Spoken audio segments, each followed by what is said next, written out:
And this is Magnolias in Sunlight. Today is day 27 of DIY or Die, my series where we make a Halloween-inspired DIY project every day in the month of October. And today is our last craft pumpkin project, I think. Don't quote me on that, but I'm pretty sure because I just added this one yesterday. So I was driving around thinking about the Constellation pumpkin stack because I was trying to problem solve, and this idea came into my head and wouldn't leave. So I'm actually bumping a project. You'll have to wait to see that one next year. And we're making this one instead. So I immediately went over to Michael's and I got the large craft pumpkin that I said in that Constellation pumpkin video that I would not buy. But we are so close to Halloween that it's on sale and I'm adding this project in. So I hope you guys enjoy it because I think it's gonna be really cool and it's really simple.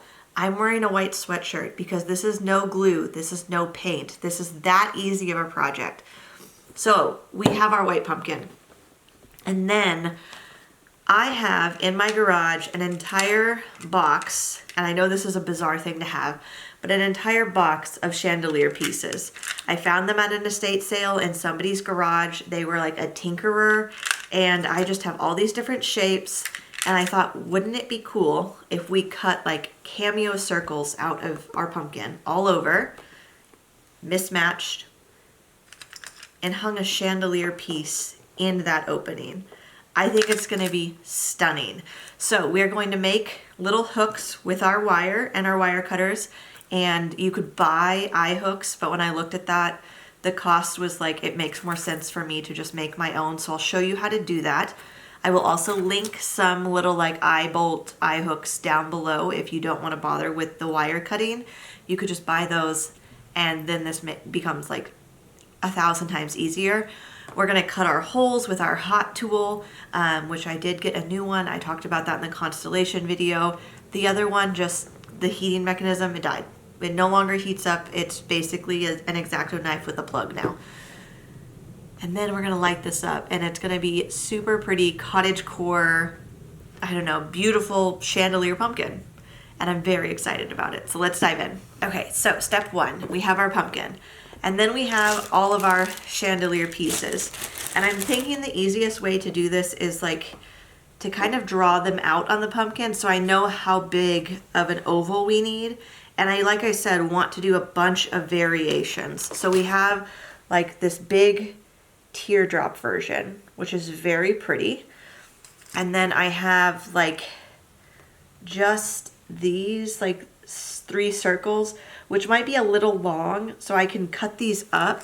Some of them have like, this was another 3. Some of them are already down to like 1 circle. And they're just wired together. It's not that big of a deal. The other thing, obviously, if you've watched a lot of these videos, you know that I really like doing projects that when I'm bored of them or they're no longer serving my style, I can take them apart and reuse the pieces.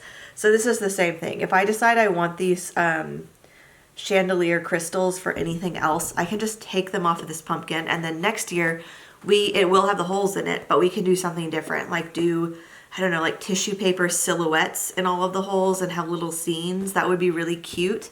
Like Victorian like silhouettes in each one, like cameos or something. That could be really fun. So like this one literally just came apart in my hand. Again, these are from someone's garage, so they weren't taken very good care of, to be completely honest. And I bought them with the intention of making a pair of chandelier earrings and then also a bunch of Christmas ornaments. So the Christmas ornaments are to come. Keep an eye out for that in the next month. Don't focus on my face, focus on the crystal. See, I think that in the pumpkin. And then I didn't use this battery operated pillar light in the Constellation video because I wanted a brighter light, but I think that could be cool. And like, I think I want it to flicker. Like there's actually a candle in here. So this one's gonna go here. And we're going to label this A. And I think this will wipe off with some water because it's just a Bic pen. And I'm not pressing in. But then we'll have A over here. And then we'll know where each crystal is supposed to live on this pumpkin. Okay, so for this one, it's a little bit bigger, but think about where your top of your oval is going to be, and then you have your hook hanging down, and then this piece that will attach to that hook. So that's how much space you want to leave at the top. And then, and this is B. Put that over there. Okay. And then I want like a short, this is just a single up here. So this can be more of a circle. And because this is like concave, convex, rounded, these are gonna hang inwards. So I'm wondering if at some point I might need to put a guideline down so that they don't hang like this, but we're gonna see how big of a deal that actually is. We might be able to fix some of that by simply bending the hook at the top. Okay, so we have our map figured out. There's one here that I needed to move down because they were getting too close. We have our key over here. We made it to A, B. So we went all the way through the alphabet back to AA and AB. But I think this is going to work. I did try and wash some of them off, and the Bic pen definitely does not just come off of this, but with a little acetone, it does. So I just used a little nail polish remover, and that's how I will get all of our letters off. But until all of these are installed, I really don't want those to go anywhere. So we're gonna go outside and start cutting out our holes. Progress update. This is taking a very, very, very long time. And my hand's getting tired. And I have maybe half of the circles cut out, ovals cut out. So we're still just chugging along.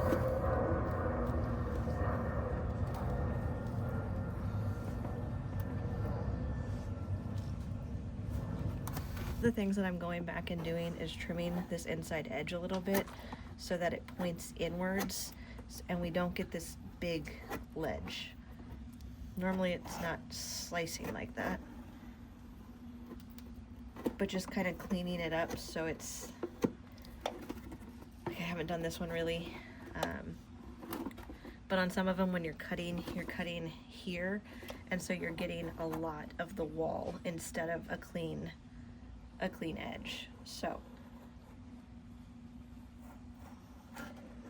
and obviously I will go in and clean up all of our ink when we're ready.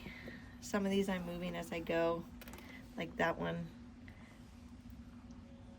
looked good on ink, but now that the holes are cut out, I think I want it to be scooted over.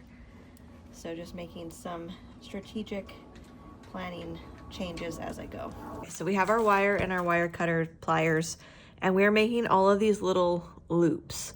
So again, you could buy these and then just put them in the pumpkin. They sell them in packs of like 100 for like $6, but I really wanted to make this today and I didn't have time to go to Home Depot. So we're making my own. And the other thing, if you're very particular about your mixed metals situation, which usually I am, you're gonna want to look at the metal on your chandelier pieces. Usually it's gold.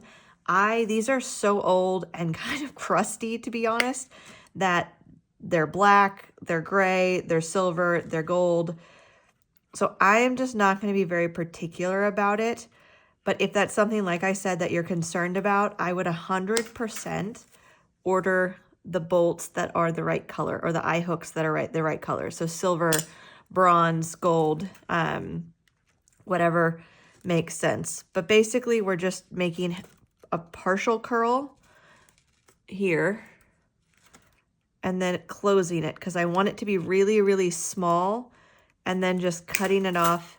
This pin bit will stick into the pumpkin, and then we will loop our chandelier piece on that little hook, basically. So we're gonna add this wire because this one didn't have a wire. Then we're going to put our loop on our loop, and then we're gonna close this loop.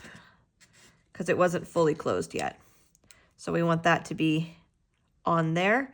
You also want to make sure when you put your pin in that you're going to put it in with the crystal facing flat on the pumpkin. It's easy to just put them where they, like, just to throw the pin in there. But then you're going to have a lot of stuff that's hanging like this. And we want it to hang flat. So to save my fingers, I've been using the pliers to shove this up into the pumpkin. A few of them I was able to do just with my fingers, but it started to kind of be painful. So there we go. Put in place. And now when we level this out, it's going to hang just like that. And it's so pretty. So the ones that are more down on the pumpkin, like towards the middle, hang nicer because the pumpkin is more flat here. When you're getting up towards the tops, they really do curve in.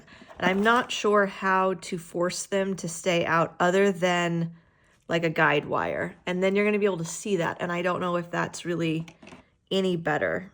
So, and then I'm just kind of adjusting when they're in the hanging spots so that they're centered, basically. So we just are going to do that a bunch more times, but it's really pretty and it has a really good effect. And then we'll clean up the pumpkin, get rid of all of the ink. And then once I think we put a light in here, it's going to be so pretty. Update, we're really just pinning and pressing them in and pinning them and pressing them in, trying to maintain our key. There's a couple that they're gonna have to wait till the end because I have no idea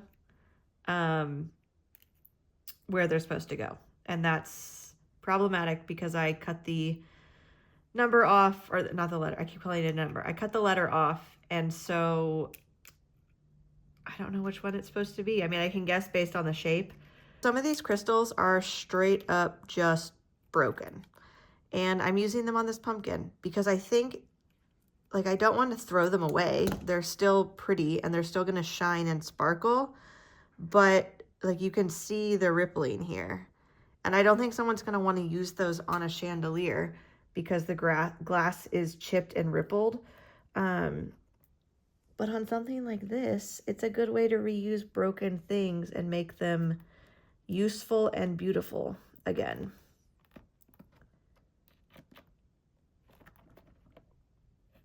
Not all broken things need to go to the garbage. And that is a lesson from me to you, something I live by. We should save things from the garbage. Honestly, there's an artist out there that wants your broken, pretty things. I swear. You just have to find them. I was at a vintage market today, and I witnessed a little retired woman who I guess had been an art teacher her whole life and was talking to a man who does archival lithographs and screen printings, and they like connected over the fact that she had all of these old frames that she really wanted to get rid of. He had a couple of examples in his booth, and she said, I have hundreds of these. Do you want them? And he said, oh my gosh, I buy them all the time. I think it caught him off guard that she actually had them with her in her car. So I think she like brought them to this sale with the intention of unloading them on somebody. So that was a funny thing to witness, but there's artists out there that want the stuff that you want to get rid of. He literally said, I've been waiting to find you and you've been waiting to find me. And it was a very sweet moment. Until she was like, okay, come get them out of my car. And he was like, I'm working the sale. Can we schedule a time? I give you guys a quick update. Move this into the frame.